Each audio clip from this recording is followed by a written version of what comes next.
degree of realism is a particular challenge, or is that kind of, do you like that kind of as opposed to creating a universe from scratch and art, you know, like a look from scratch? No, I love, each one is a different challenge, each game, and this particular one was sitting down with the art director from Infinity Ward and you know, Richard Kriegler, and you know, him telling us the rules they had, and just finding ways to get that, but also try and enhance that as well. Man, the Mike is just being a monster right now with that sniper really rifle. Yeah, but I think this is a good example of level design that kind of caters to a bunch of different weapon types. Obviously, there's this huge alley for a sniper. There's buildings you can go into. Obviously, for you know, he's not not invulnerable from people coming around the side with assault rifles or submachine guns.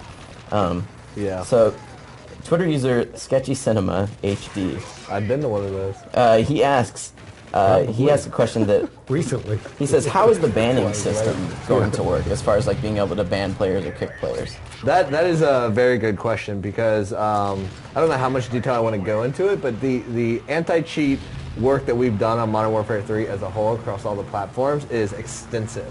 We have so much more control now over how we can edit and take action on the leaderboards, so we can clean up the leaderboards from anybody who we determine is illegitimate, because we have the benefit now of having things like Elite, where not only can you go in and check every game you've ever played, check every detailed stat that you've ever done, but we can go in and use that to verify, okay, this guy was obviously boosting, this guy was obviously doing something that was not fair. So we can go in there, we can review games in theater, we can review player reports, because you have a report player function in-game now. So that flags somebody and says, okay, maybe this is a game we need to be paying attention to. So if you see somebody doing something that's shitty, flag them, because if a lot of people are flagging them in the game, that's going to bring it to our attention faster. So we can go in and verify, ban players from the game, keep them from playing, keep them from registering on the leaderboard temporarily, forever, whatever we want to do. So you're taking a big risk by trying to cheat in the game in the first place. Because when we identify you, you can take yourselves out of the competition completely.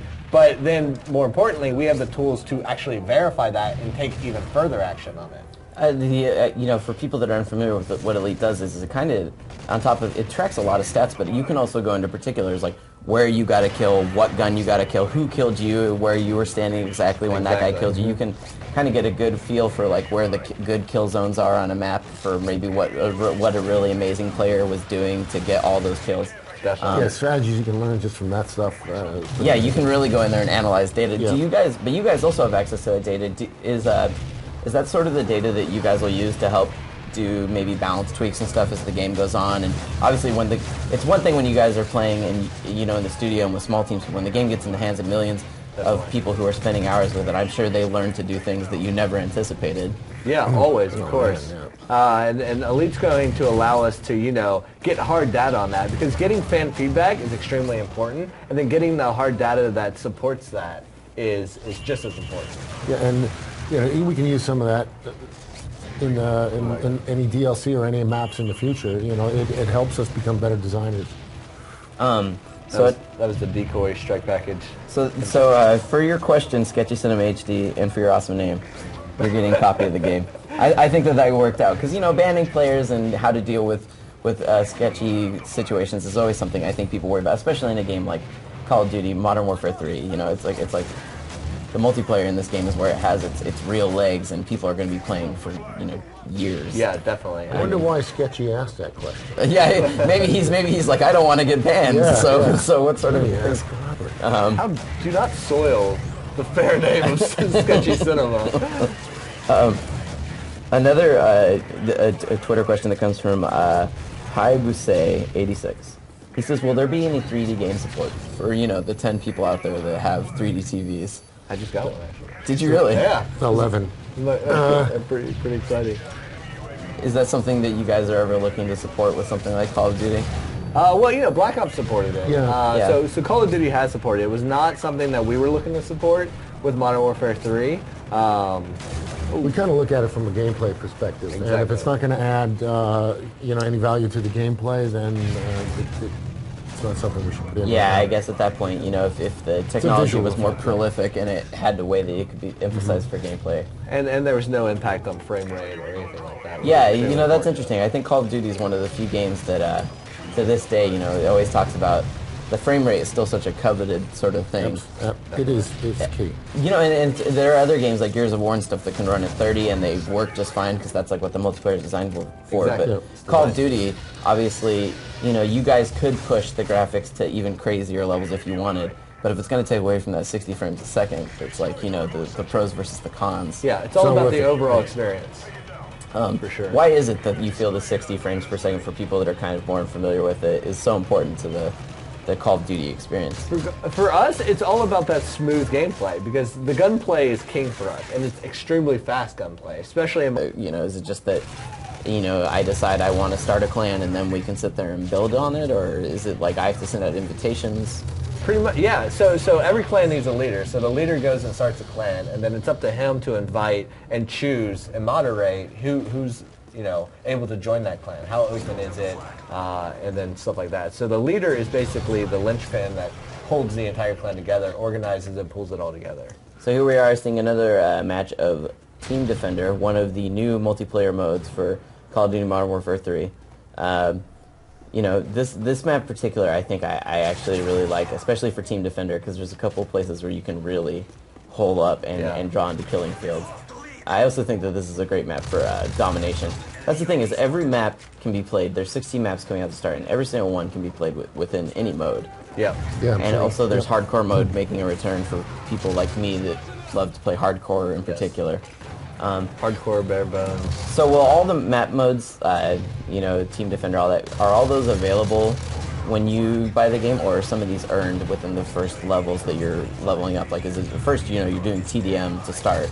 Correct, yeah. When you first get the game, only some of the standard playlists are available to you. And as you rank up and become more proficient, then you're going to unlock more of the advanced game modes, more of the advanced playlists. Because we've broken multiplayer down into standard playlists and advanced playlists. So advanced playlists are things like hardcore modes, things like mosh pits, things that are typically, you know, not you jump in, you obviously know what's going on, because we don't want the new players jumping in there, right, being confused. You kind of warm them up with Team Deathmatch where their only goal is to kill someone. Exactly.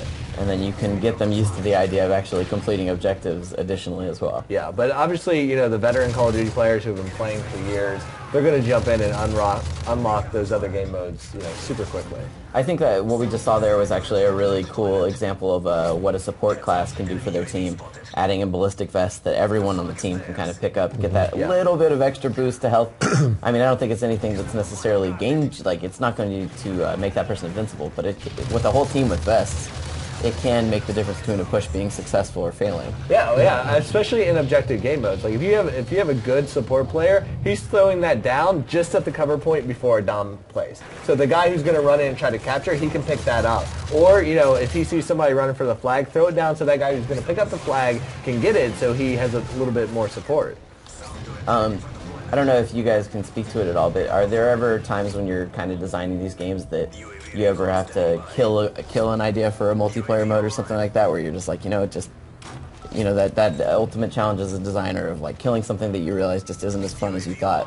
You know, on paper it sounded like, like it's going to be an amazing idea, and then you get it and you're like, oh, I guess we need to kill this because it's not just for multiplayer, but you know, spec ops and things like that. The worst thing is, at least for me, is you come up with something and you're pretty excited about it, you've been thinking about it for a couple of days, and you write it down, and then you bring it to the team, and they're just like, that's kind of stupid.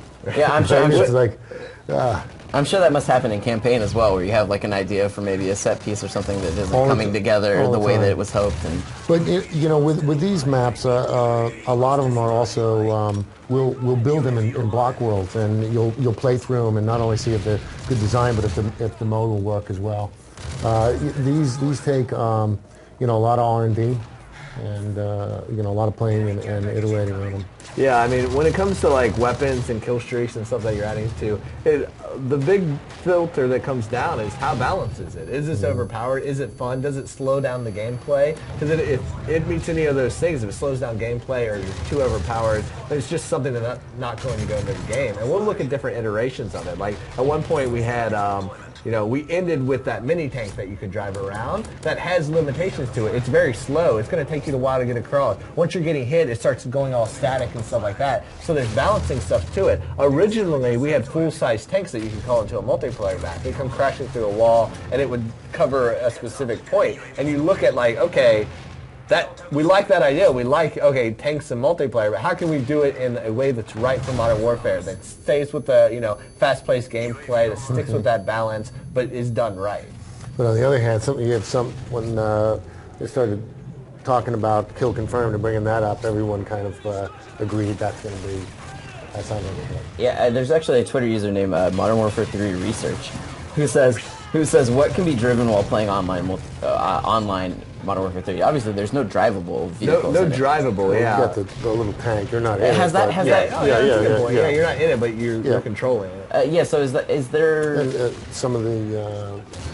They're driving some of the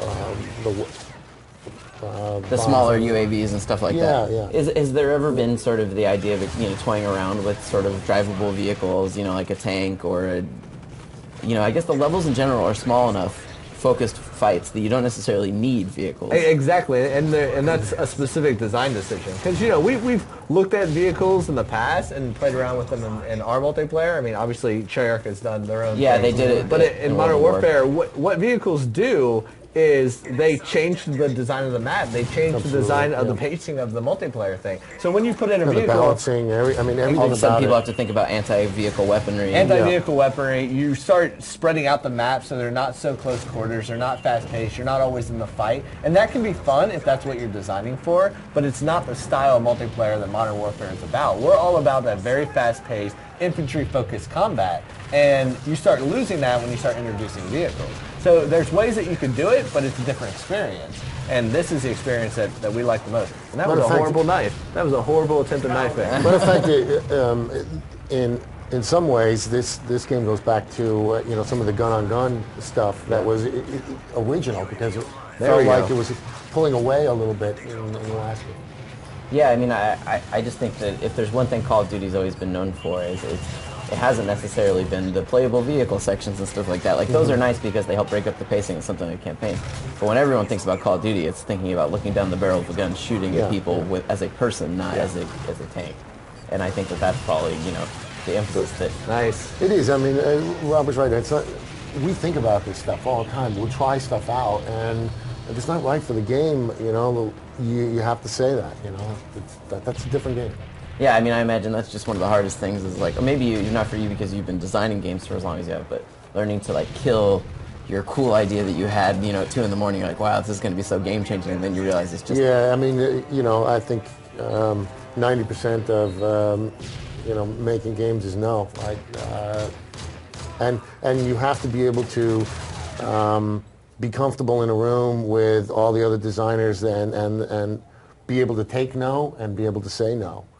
Because, the game is more important and bigger than all of us. Yeah, is that something at Sledgehammer, obviously there are some... So you don't have to do anything, you can instantly jump into the game. So we try to, make the Beachhead team, I don't want to take credit for this, the Beachhead team did a really great job of making sure that the experience was as universal this time around. It worked fairly well for Modern Warfare 2, but we, it still keeps it fast-paced, it just doesn't, make it the be-all running first. Requires you to have a bit more strategy, especially in things like capture the flag, where Marathon was fairly, fairly powerful in capture the flag in Modern Warfare 2, where now it requires you to also have that speed, but also have you rely on fighting as well. Elcon, you're going to get a copy of Modern Warfare 3 for the platform of your choice. We still have 6 copies to give away in the next 20 or so minutes. So the next guy, he has a fantastic name. His name is Soviet Jive Turkey. That's his name. Yeah. Soviet Jive Turkey. Don't get it. He says, what effect does the EMP grenade... Turkey's Jive you. He says, what effect does the EMP grenade have on kill streaks? Examples, deployable turrets, etc. Is it that it destroys them, or...? Yeah, it'll take them out. Okay, it doesn't just temporarily disable them. Right. Where, flash and stun have, effects on them, where EMP is designed to disable them. Remember, you can tweet your questions at the Twitter you see below with the hashtag Mw3. We're taking questions about anything you've seen today. Single player, multiplayer, Spec Ops. Right now, we're towards the tail end of a match for... Sorry, I'm speaking with the headquarters. Headquarters, right. So what's he using? XM25? Yeah. So see, now here, when he's aimed in, he has to mark a distance. So if he presses left on the left stick, it will mark the distance in which that grenade will be programmed to explode. So this one explodes in the air. Yes, based on the distance that he marks. Yeah, so it will, if somebody's behind a something, right, it will maybe go meter past and explode down. So it can basically render cover ineffective. Yes, Absolutely. but you have to manually laze that distance Yes. in multiplayer. Something you don't have to do in single player. It's the difference between taking a same weapon that was in single player and rebalancing it so it's not overpowered in multiplayer. Yeah, I imagine that's something that's a challenge, right? Are there many weapons that have been changed between multiplayer and single player? Because in single player, you maybe want the player to feel more empowered Yes. than you want them But to. they have to check them all. So, Yeah, I'd say every weapon goes through a rebalancing when it comes to multiplayer in terms of reload speed and weapon damage and all that stuff. So another Twitter question from, his name is I Hate to Sniper, says, in what ways did you change sniping? And what is your opinion on quickscoping?